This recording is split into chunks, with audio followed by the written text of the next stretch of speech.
Hey guys, and welcome back to ScarletSprites for the second video of the year. This one's a little different. I'm going to talk a little bit about the Nintendo Switch, but really this is a broad concept that applies across the board to gaming in general. It just so happens that for me the focal point is on the Nintendo Switch. A lot of you are aware that you can look up stats of yourself on Nintendo's website, and the main one that everyone seemed to be posting leading up to the holidays was the number of hours they had played on Nintendo Switch. Now, in the back of my mind, I knew it would be a low number, but even I was a little surprised to learn just how low. 6 hours, that's it. In all of 2019, I played my Nintendo Switch for just 6 hours. Now, I want to stop and be clear about something.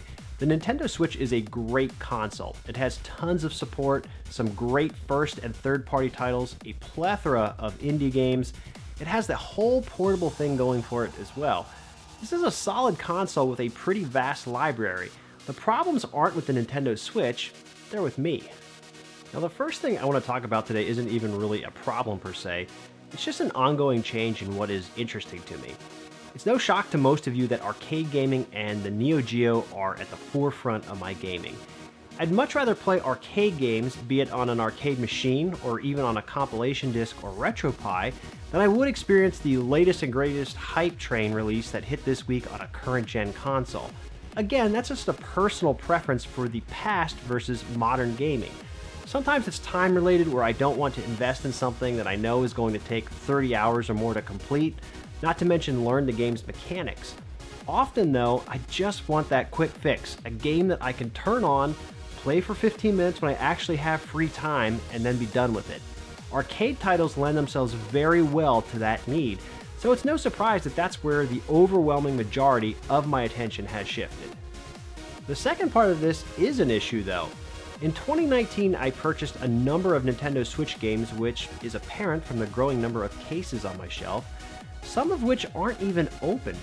So I had to ask myself, why in the world would I continue to buy games for a console that I spent all of 6 hours playing?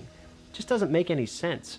To take it a step further, even if I magically became independently wealthy and had a ton of free time on my hands, which I don't, would I opt to sit and play some of these titles or just spend more time restoring and playing arcade games? When I realized the answer to that question, the accumulation of a Nintendo Switch collection seemed to make even less sense. At that moment, I recognized a hard truth. There is no reason for me to have games that I don't play, will never play, and which hold zero nostalgic value sitting on a shelf. It's time for a purge. With that in mind, I began listing every Nintendo Switch game that I own on a spreadsheet, and then began looking up the average price paid on sold eBay listings. I did this because I'm not going to get too crazy here. I'm not getting rid of everything, nor do I want to. There are games I will eventually come back to, like Splatoon 2 for instance. 3-minute matches are right up my alley. But I did want to be able to sort a list in order of highest return to lowest, and then start at the top, go down the line, and identify the first 10 games I'm willing to sell. So in other words, I'm selling off the games that I don't play that are giving me the greatest cash return. I also found out that I have some low value games that aren't worth that much at all. This is tougher because you know you're going to get fleeced with fees on eBay and then still need to pay to ship those games out. Unless you're doing really high volume, you have to ask if getting $5 for something is worth it to you. What I decided to do for these types of games is bundle them together. It makes them less likely to sell for sure, but I figure if I'm at least offering them for sale, then I have a chance, and that's certainly more of a chance than they have sitting on a shelf. So with the background of my Switch Purge now disclosed, some of you may wonder what I chose to keep and what was sold. This is by no means a complete listing, but I thought I'd at least give you a little sample. See how well you think you know my tastes.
And that's it for today, guys. Thanks so much for checking out another video here in early 2020.